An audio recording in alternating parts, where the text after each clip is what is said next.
Party हिसाबै भेरगाव जिल्लानि सिङाव थानाय मोनबा ब्लकनि बिथोराव जोंनि बे भेरगाव ब्लक कमिटियाबो मोनसे दा बिथांमोना 3 बोसोर थांनायनि उनाव दिनै गोदान मोनसे कमिटि नेरसोन बर'नि दैदेननायाव बारसुं बिपुल राभानि दैदेननायाव बिथांमोना मोनसे गोदान बडि दाबाय आरो बे जोबोद स्ट्रं जादों। जों आसा खालामदों जोंनि बे बडिया माने फैबाय थानाय समफोराव राजनैतिक भाबै माब्लाबा जों जुदि माने बिजाथि होयोब्ला जोङो निश्चय बेनि थाखाय खामानि मावगोन आरो जोंनि राजनितिखौ मजबुत भाबै लांनो थाखाय बिथांमोना नाजागोन जोंनि बावखौनो जों आसा खालामनाय जाबाय। दा नोंथांमोना मिथिगौ जे बिपिएफआ मोनसे उद्देश्य दंमोन। बे उद्देश्यआनो जाहैबाय बेयाव जोङो शान्ति स्थापन खालामगोन ओमफ्राय बेयाव गुबुन गुबुन हारि माहारिनि मानसि थायो ओंखायनो जोङो भातृत्व बोध जितु गुबुन गुबुन हारि माहारिनि गेजेराव जि खौसेथि बेखौ लाबोगोन होननानै जोङो मोनसे खोथा बुंनाय दङ। बेनिफ्राय थार्डआव जोंहा दंमोन मा 2001 सनाव जोंनि बे ओनसोलाव जोङो 29 लाख मानसि दंमोन 29 लाख। दा बेयाव जोंहा गोबां जोंनि हिनजावफोर जा फरायसुला फरायसुलिफोर जा एकदम निबुना जानानै दङ। खुनु साख्रि बाख्रि बिसोर मोननो हाया मोनदां हाया मोनैनि थाखाय जिफोर लामा दं बेफोर गाथेजोबनाय। दा ओंखायनो बै सेंग्रा सिख्लाफोरखौ जोङो साख्रि बाख्रि होगोन ना मोनसे खोथा दङ। दा जोङो बेखौबो जोङो थांनाय समफोराव जोङो मावफुंनो नाजादों आरो जोंनि बे पार्टिनि हिसाबै जों बेखौ लाबोदों। बेनि उनाव बे ओनसोलाव जोङो जोंनि शिक्षा दीक्षा अनुष्ठान प्रतिष्ठान गायसनगोन होननानै जोङो माने खोथा होदोंमोन रायजोनो। गतिके जोङो 2003 सननि उननिफ्रायनो जोंनि बे ओनसोलाव शिक्षा दीक्षा अनुष्ठानफोर जे शिक्षानि जेफोर अनुष्ठान प्रतिष्ठान दं बेफोरखौ जोङो गायसननो थाखाय जोङो नाजाबोदों। ओंखायनो नैबे सुदीर्घ बिपिएफ दोलोआ फर्मेलि जोङो 2005 सननिफ्राय जि बिबान मोनबाय सरकारि भाबै जोङो खसाखै जोङो माने जोंनि सोलोंथाइयानो मेन बे हिसाबै सोलोंथाइ गायसननो थाखाय जोङो नाजाबोदों। दा बेनि थाखायनो बड'लेण्ड इउनिभारसिटि दिनै जाफैदों बिनि थाखायनो डिबि इन्जिनियारिं कलेज जाफैदों बेनिखायनो नार्सिं कलेज दिनै जाफैदों बिनि थाखायनो दिनै CIT जों जाफैदों।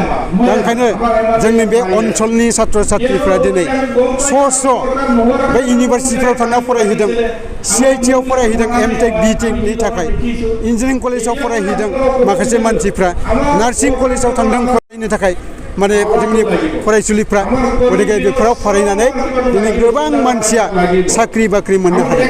बे जोंनि थाखाय जोबोर माने खुसिनि बाथ्रा मोजांनि बाथ्रा। दा ओंखायनो आङो खावलायहरदों रायजो राजाफोरखौ बिपिएफनि जितु उद्देश्य दंमोन थांखि दंमोन बे थांखिफ्रा दिनै मोनफानि उनाव मोनफा माने सुफुंजानायनि लामायाव थांगासिनो दंमोन। नोंगौ जोंबो बुङो जों गासै खामानिखौनो मावजोबनो हायाखै जानो हागौ मानो बे ओनसोलाव स्कुल कलेजनि बिसोर बेबस्थाफ्रा मोजां नङामोन। बै समाव लामा गैयामोन दालां गैयामोन बै समाव स्कुल कलेजफ्रा मोजां नङामोन।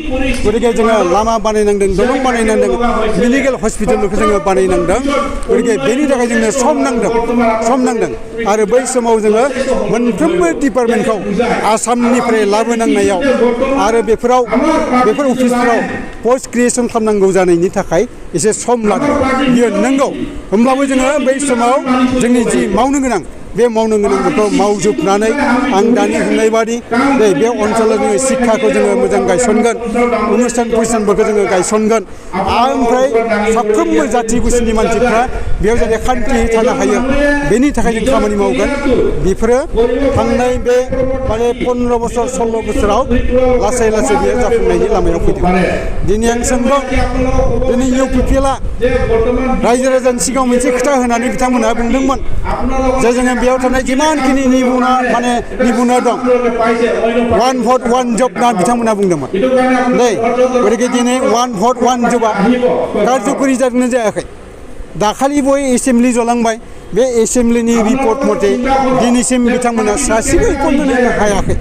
बे मा बाथ्रा BTC एकर्डआव लिरनाय दंमोन दे बेयाव एक्सेप्ट APCआ कन्डाक्ट खालामनायनि अनगायै जिमानखिनि ग्रेड 3 ग्रेड 4 दङ बेखौ बिटिसि अथरिटियानो एपइन्टमेन्ट होनो हागोन नाय दंमोन दा बेनिखायनो हाग्रामा महिलानि नेतृत्व बै समाव जि सरकारमोन बै सरकारा एपिएससिनि कन्डाक्टनि बादै जिमानखिनि ग्रेड 3 ग्रेड 4 दङ जोङो सब साख्रियाव थिसननानै जोङो माने होदोंमोन जोंनि जिथु अधिकार माखासेया सानदों बे हयथ' बिएससि बिटिसि बे बिटिआर बिनि गेजेरजों संजायाखै दा बिनिखायनो माखासे सेंग्राफोरा हयथ' गोदान मोनसे कनसेप्ट लानानै आवगायनो सानदों बे आवगायनायखौ जोङो नंखाय होनना जों बुंनो हाया सोरबाया जुदि गोदान जोंनि थांखियानो जिहेतु बेमोन आलादा रायजो दागोन बे जिथु थांखि बे थांखियाव सोरबाया जुदि आवगायनो सानदोंब्ला जों बेखौ खुनु दिन